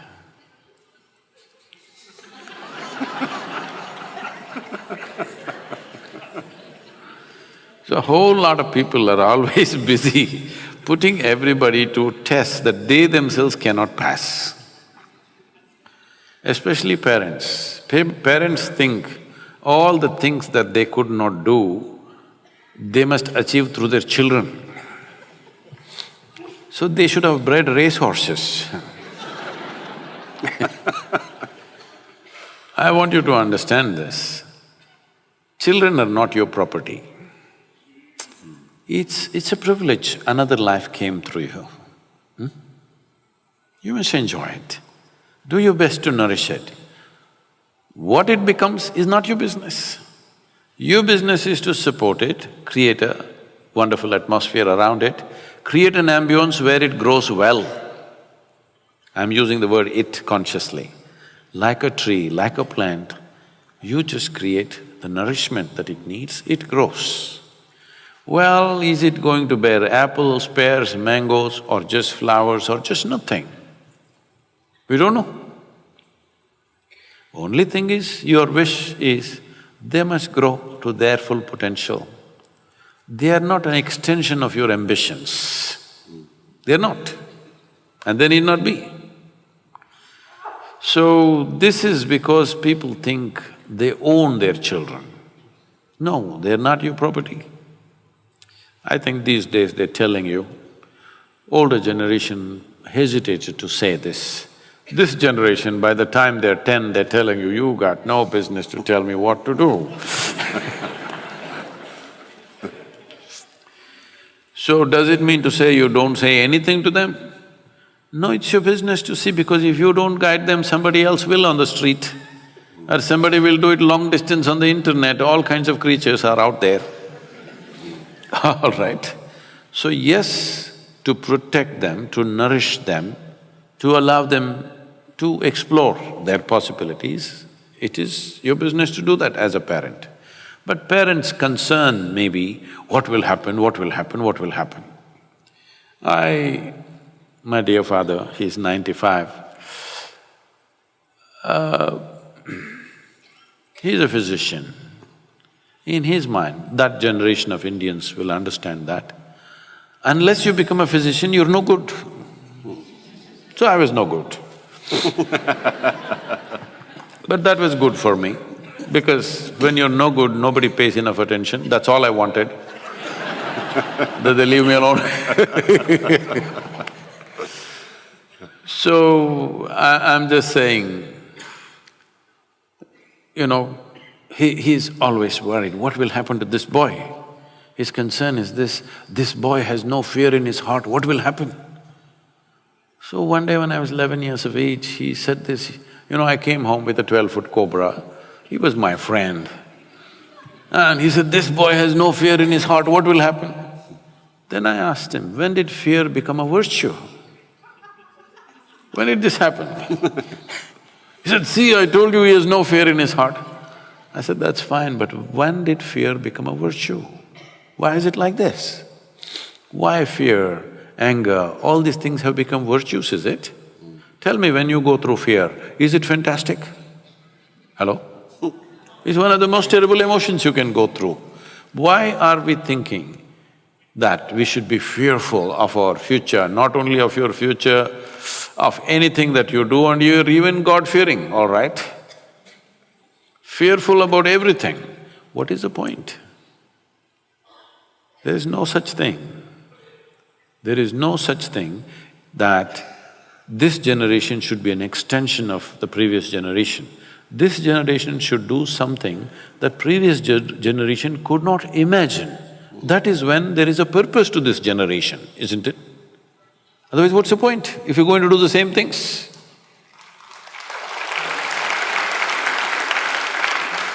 Well, if you want to do something that you really want to do, if you think you're going to do it with everybody's approval, I'm sorry, life doesn't happen that way. It is just that whatever the hell you want to do, just do it well. Once there is success, your parents and your uncles and your aunts, everybody says, wonderful. All right. They want success, they're only afraid. They have every right to be concerned about you. They have every right, because they brought you up. They're concerned whether you will do well or not. They have every right to be concerned, but that concern should not become control.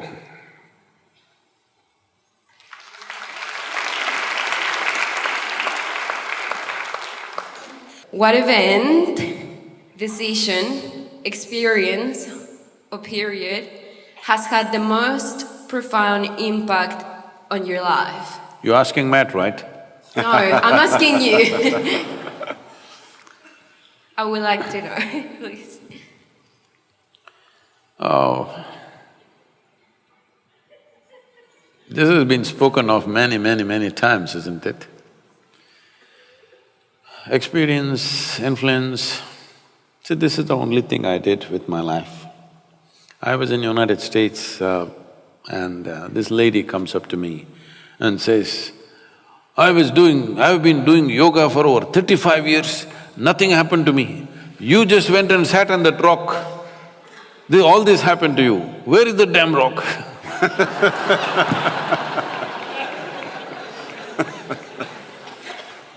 And now the rock is becoming famous. Like, you know, for Gautama the Buddha, the Bodhi tree became more famous than the Buddha. I must tell you this experience. I was in Coimbatore many years ago, about almost 25–30 years ago, and I go to somebody's house for lunch, and this lady says, Sadhguru, I have a Bodhi tree in my backyard. I sit and meditate under that. Can you come and bless my tree?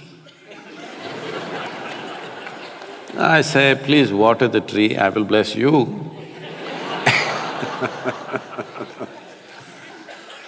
She said, no, you must come and bless the tree. I thought, let me go into the backyard. I'm always an outdoor man. So I walked out. Then I looked around, I did not see any Bodhi tree. There were 3 coconut trees, but I did not see any Bodhi tree. Then I asked her, where is the Bodhi tree? Then she takes me to one place. There is one stick which is about 6–7 feet tall with about 5 leaves. Under that, she's put one stone plate and on which she sits and meditates under the Bodhi tree. I looked at this Bodhi tree and said, see, this Bodhi tree does not have much possibility. If you at least sit under the coconut tree, something could happen.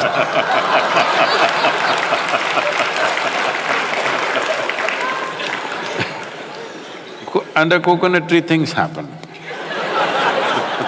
Because when you're in this state, what you need is a knock on your head.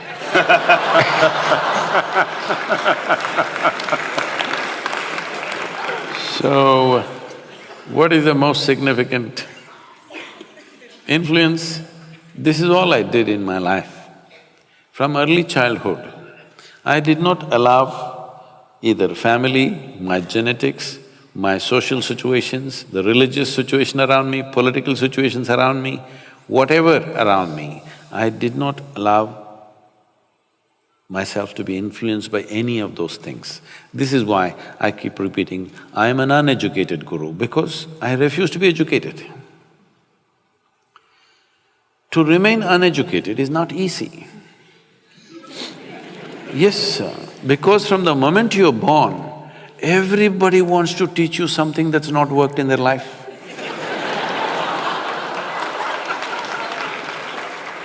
It's a compulsive need in adults the moment they see. You know, like, when my daughter was 3.5 months old, I would drive alone with her all across India, with my one hand on her, my right leg heavy. This is the time when I'm building Isha Foundation, I'm driving across the country. Every day I'm with a new family. Then I noticed everybody is desperate to teach something to her. I said, please, nobody teaches her anything. No ABC, no 1, 2, 3, no Mary had a little lamb. I don't want any of these things. Then people said, Sadhguru, you're not letting anybody teach anything. What will happen to this girl? This girl won't know even how to count her fingers. I said, I don't care if she cannot count her fingers. As long as she knows how to use her fingers, what do I care? She thinks this is a million, what's my problem? As long as she knows how to use her fingers. So, and I don't care whether Mary had a lamb or not. So, I said, nobody teach her anything. Because nobody is teaching her anything. See, it is by constantly looking down on the child, you know what is this, you know what is that, the child feels smaller and smaller and smaller. Because nobody spoke to her in those terms.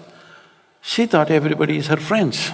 She's 2.5, 3 years, she thinks all the adults are her friends, she talks to them like they're her friends. By the time she's 18 months, she's fluently speaking 3 languages, very fluently. Because nobody's teaching her anything, she's all ears listening to everything around her. Well, I wouldn't have sent her to school, but my schedules and my travels didn't allow that. So I sent her to a school where there's least amount of schooling. One day she came back from school, she was around 13 years of age and she was little upset about what happened in the school. Then she comes and tells me, you're teaching everybody so many things, you're not teaching me anything. I said, see, I'm not known to do anything unsolicited. Now that you have come, you sit down, we'll see. I said, see, this is all you need to know. You never look up to anybody. She looked at me like this, what about you, kind of look.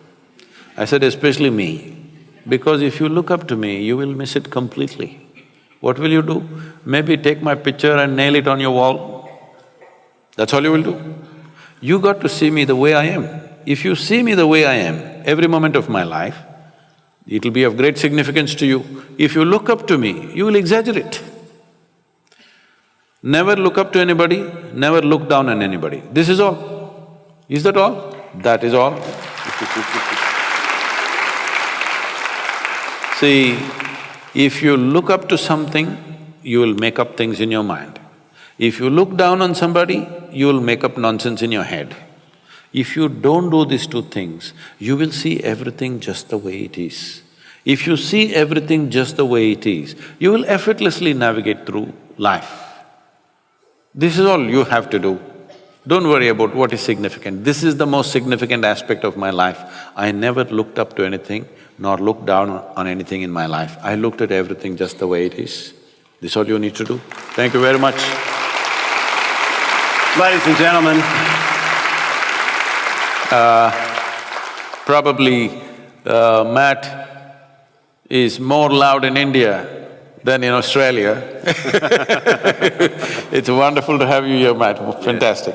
thank you, sir. Thank you. It'd be very easy to listen to Sadhguruji all evening, but unfortunately we are out of time. So on behalf of us all, thank you for gracing our shores. You're a very special human being. Tell me, what should I tell the Tamil boys? You can tell them from me that I'll be back in business with them very shortly. That's what you can tell them. Surfing, About the water, cooking. What about the water? About the water? Yeah, what they should do, the Tamil boys Easy as this. and girls. Spend a little bit of their own money to invest into some trees, and we're all in business, aren't we? Thank you. And, Thank you. Good evening, everyone. Thank you. If you don't know this, don't tell anybody. I make the best masala dosa in the world. Well, you can be sure of this, I'll take you up on that. Good evening, ladies and gentlemen. Thank you. Thank you very much.